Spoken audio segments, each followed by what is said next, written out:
G'day everyone, welcome back to another weekly tipping video on the channel. In this video today, I'm going to be going over my tips for round 21 of the 2023 AFL season. 4 rounds left of this season and the tips are becoming really hard at the moment, just given how even the competition is. So hopefully we can achieve a good score this week. If you're going to enjoy today's video, make sure to leave a like and subscribe. That'd be much appreciated. And let's kick it off with my tips from last week. Okay everyone, so last week's tips, well, everyone had a poor score given how many upsets there were of round 20, but I managed to get a 4 out of 9. Still not a great score on paper, but it was in the top 30% on ESPN, so I guess that's okay. I did tip a few upset teams, but starting off with the Pies, tipped them. They were no good. Carlton just honestly the better side, way better ran the footy. They had an awesome win by 17 points. Pretty sure everyone would have tipped Geelong, like, you know, Fremantle sort of done for the year, but that was a crazy upset win. They just wanted it more. Backed in the Giants. I was happy with this tip. It looked terrible at halftime, but what a second half it was. They turned it around, and thanks to a bit of a 𝗬𝐿𝐿𝐿 masterclass, they got another close win after trailing at three-quarter time, again by 5 points. Tipped the Lions. Didn't really have much faith in Gold Coast. They just can't beat Brisbane, but they finally managed able to do it. So 𝗏𝐿𝐿𝐿 is off the back. It was a terrific performance from the Suns, probably one of their best performances of this season. Backed in the Swannies at Marvel Stadium. It was a flip of the coin game sort of with Essendon and the Swans. Still felt they were probably a 5-goal better side, but they let it slip in that fourth term. Essendon came back strong, but yeah, the Bloods just holding on. And yeah, tip Port Adelaide. Again, I just felt they would bounce back after a pretty healthy sort of performance against Collingwood, but they looked awful. They just looked way off-paced, and Adelaide's ball movement really got them, and Taylor Walker was the star with 7 goals. Backed in Hawthorn, probably didn't really give the Saints too much credit, but I just have so little confidence in the Saints at the moment. Even though the Hawks started the game okay, then the first quarter just ballooned out to a significant margin the Saints' way, and yeah, the damage was done in the first term. High scoring game from them. Backed in the D's, just felt the better team on paper. A terrific fourth term they did have, and yeah, went with West Coast just because they are the home team. They've been playing better, or quite competitive at home, and I felt they would finally get their second win of the season, and they did it so. Even almost choking as well, but they just managed to sneak home by 5 points. So there's the tips for round 20, 4 out of 9. Let's hope we can do a lot better heading into round 21. Okay everyone, so now let's move on to the tips for round 21. First game here, Friday night footy, the Bulldogs hosting the Tigers at Marvel Stadium. It's 8th versus 11th, but honestly, I feel this is just a flip of the coin sort of a game. Both teams have their flaws, their inability to play full quarters. It's just, you know, probably going to come down to who's going to be more efficient. Richmond, they've been, you know, a little bit inconsistent, I feel, from time to time. But when they are on, they can get results. And it just really falls down to if they're efficient by foot. I felt like that's what hurt them against Melbourne throughout periods of that game last week. And they just can't play full quarters. The Bulldogs are one of the best, you know, teams around the footy. They're a very good clearance and contest possession side. But then they have periods where they just give away 5 or 6 goals in a row, then lose the game, like what happened with the Giants last week. The Doggies have more casualties in the fence, with Josh Bruce now going down with his second ACL in 2 years, so that's going to be a bit of annoying out for the Doggies. And yeah, their defence has been very, just patchy and inconsistent. So it's a good opportunity for Richmond to try and strike with getting a lot of chaos ball in their forward half. And I feel like the Bulldogs are vulnerable when defending ball movement. I'm honestly pretty stumped with this tip. Really don't know who to go for. Both teams had poor losses last week. But, you know, past form, you can only look at that so much. It's about this actual week. Might just go with the Bulldogs, just given that their midfield can still win them games, and especially at Marvel, I feel like they do play their best footy. And they do have some really posing options in their forward 50. 𝐼𝐗𝐿𝐴 𝐼𝐻𝐴 they can always flick a switch and put on a big score. So I'll unconvincingly go the Bulldogs again. They always have these cases where they give, you know, a huge momentum leak and goals after goal. Richmond have a good chance to put on a lot of points here, but I'll just go with the Bulldogs. I feel like the Tigers as well have been a little inconsistent themselves with defensive efforts and you know, defending ball movement. So I'll go the Bulldogs, and they'll pick up the win on Friday night footy and win Maybe a close one. We'll go Bulldogs by 8 points. Now for Saturday afternoon footy. First game here, we've got the Essendon Bombers hosting the West Coast Eagles at Marvel Stadium. Quite straightforward. West Coast have been insipid interstate this year. They just cannot get results. They are a bit of a shell themselves compared to how they play at Optus Stadium. And it was a brave performance from the Dons last week against the Swans, so there'll be plenty of fires in the belly. But again, the issues arise with, I think, Essendon the past few weeks. They always seem to not really turn up throughout periods of games, and but what the positives were is I felt they were very, very good in the contested game, and they need to be much neater when going inside 50. But you know, against the West Coast, it's a free win. You can say as much as you want. The Dons should pick up a big win, especially at Marvel Stadium when they usually play their best brand. We'll go Essendon to pick up a big one over West Coast, and they'll win by 58 points. Next game here, we've got the Crows hosting the Gold Coast Suns at Adelaide Oval. They've been a little bit up and down a bit. The Crows, same can be said with Gold Coast, but we all know the Crows play very, very good at Adelaide Oval, or they are very tough to beat. Even though the past few weeks they have been inconsistent, they're losing to the Giants, but then getting a huge win over Port Adelaide.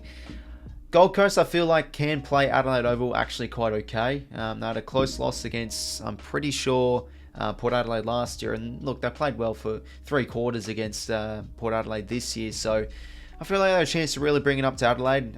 Given how they played last week, they were superb. Their ball movement was great. Their delivery and poise inside 50 to Ben King, and you know, a few focal points down there, even like 𝐼𝐻𝐿𝐼𝐻𝐵𝗹 was remarkable as well. 𝗏𝐼𝐻𝐿𝐼𝐻𝐵 had a great game defence, same with 𝐼𝐻𝐿. He got the Rising Star nomination, 𝗏𝐼𝐻𝐿𝐼𝐻𝐵. So coming off the back of that, 𝐸𝐞 𝐎𝐿𝐼𝐻, probably one of his best games of the season.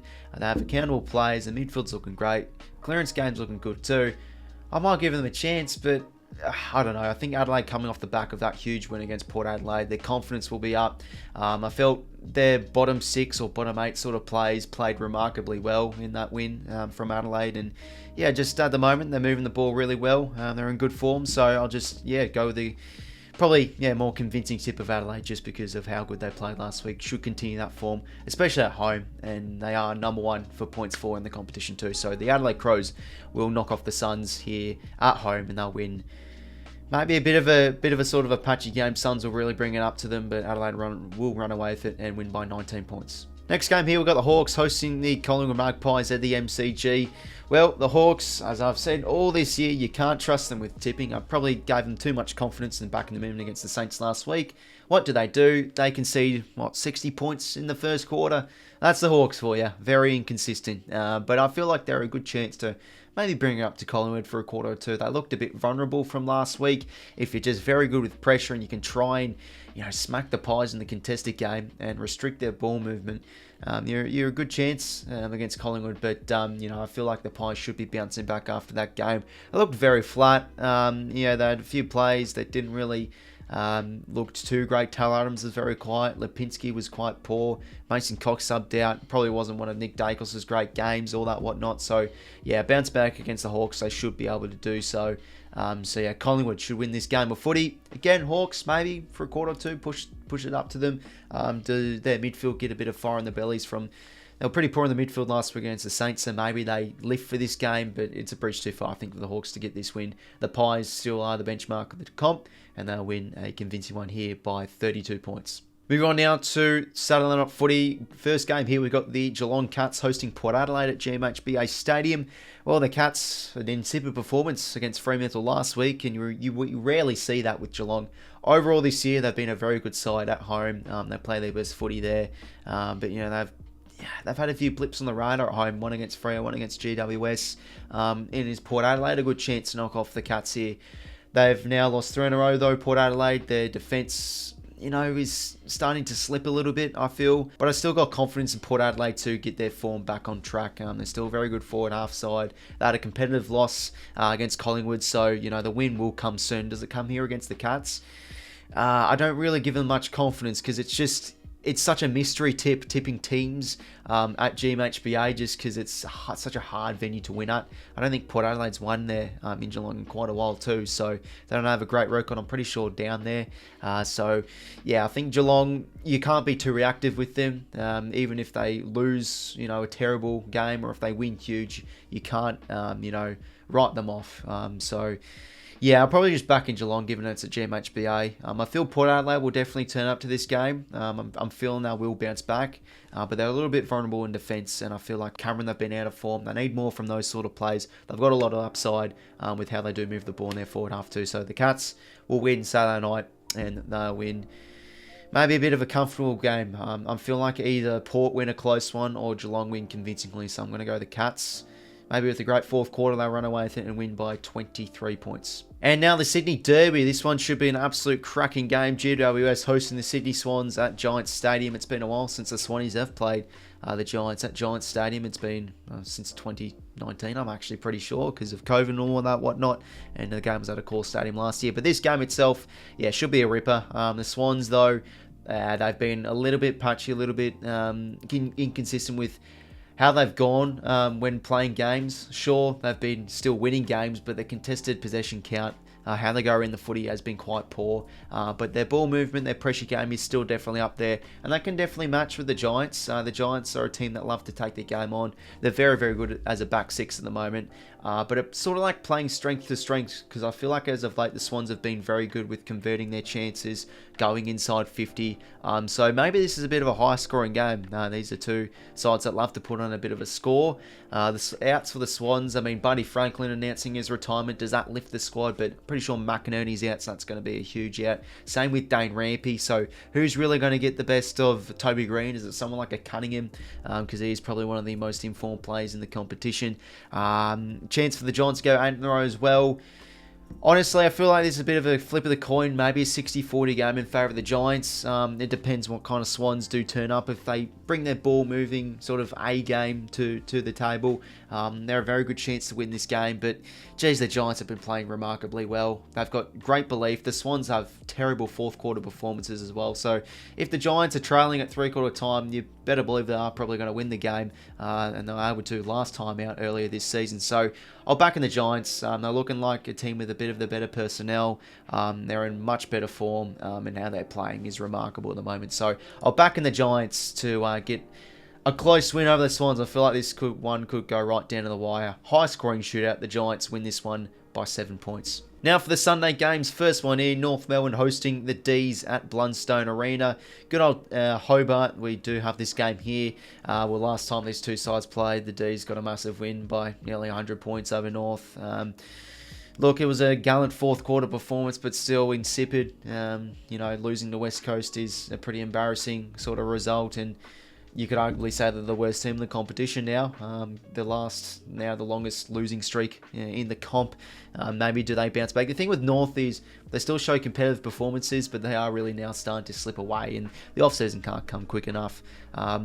Maybe for a quarter or two they could play some decent footy, but you don't give them any confidence to tip him here. The D's, they've got their game primed up at the moment. The last 3 weeks they've been kicking pretty much over 100 points, which has been their issue, but now they're starting to find the right mix in their forward line. They're scoring for fun, and you know that they're very, very good in multiple facets of their game. So the D's are in remarkable form. They're on song. The D's should pick up a big one here over North and win a comfortable one, but maybe because it's at Hobart, I'm just feeling like a bit of a low-scoring sort of scrappy fest, but the D's still win convincingly and win by 48 points. Next game here, we've got the Saints hosting the Carlton Footy Club at Marvel Stadium. This is a very interesting game. From what we did see with the Saints last week, we haven't seen probably since the start of the year. They were able to put on a massive score, and now, fun fact, when they've scored over, I think, 80 points this year, they've been 8-0. Like, that is a remarkable stat. But they're a hard team to score against Carlton, and a hard team to sort of defend against as well, because the Blues are probably one of the most informed teams in the competition. They're working very well as a back six, led by 𝘬𝐬𝐪𝐸 and Brodie Kemp. 𝘬𝐬𝐪's been in some crazy form. Charlie Curnow is filling his boots. Their midfield's looking very good too. I don't know what's happening with Cherry. Does he come back in? Maybe does Kennedy come in? I don't know what's the go with that. But around the footy, they've been very, very good. So the Saints really have to try and break even the Blues, I feel like, here in the coalface, and just try and take the game on. They were really good just by, hitting sort of corridor kicks the Saints last week, and, just getting a bunch of repeated entries and hitting out their targets well. Caminiti's free to play, which is great to see. Higgins and Butler need big games. They were able to knock off the Blues earlier this year, of course, as well, the Saints. So, they have every chance to win this game, and with the Saints as well, they're probably one win away from probably locking in a final spot. Yeah, I can really see it coming here.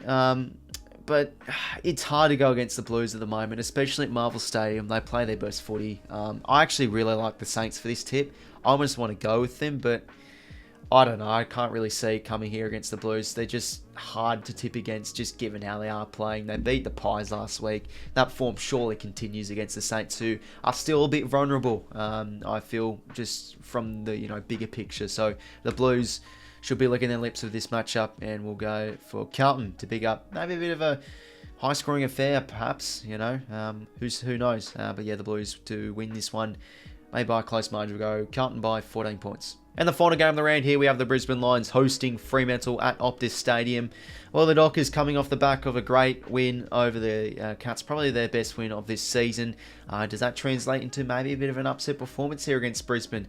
I've been saying the past few weeks, Freo have actually been okay from time to time. Against the Swans, they're good for 3 quarters. Or not good, but they are able to, break even with them. And the same against Collingwood, but they just have either first quarters, especially their first quarters have been bad, but just patches of games where they really let it slip. They've been inconsistent, so they're hard to grab a grasp on. The Brisbane Lions, well, they were poor last week as well. They looked an absolute shell of themselves. You feel like they will be bouncing back, getting back on the horse, and picking up a result here against Fremantle. But it's no easy task. Obviously, winning in Perth's always a difficult one. Against the Dockers, who have had some great results at home this year, I just can't see the Lions playing 2 bad weeks in a row. If they seriously do lose this game, I feel like the alarm bells could maybe start to ring, because I just think they are a much better matchup than Fremantle here. Players should regain their form heading into this game, but it's a tough one, but I'll back in the Lions. They should get the job done on the road. They're a very good forward half side still. They should bounce back. The Lions to pick up this win and keep themselves a good chance for the top 2, and they'll win this one by 21 points. So over on there are my tips for round 21 of the 2023 AFL season. Thank you very much for tuning into this video. Make sure to comment down below and let me know what you think of my tips. I have tipped all the favourites with this one, so it's not really a healthy thing to do, so there probably will be an upset. Maybe the Saints. I still feel Richmond and maybe Freo a good chance to win. Who knows? It should be a cracking round 21. And yeah, apart from that, fellas, hopefully you did enjoy, and until next time, I will talk to you later. See you later, fellas.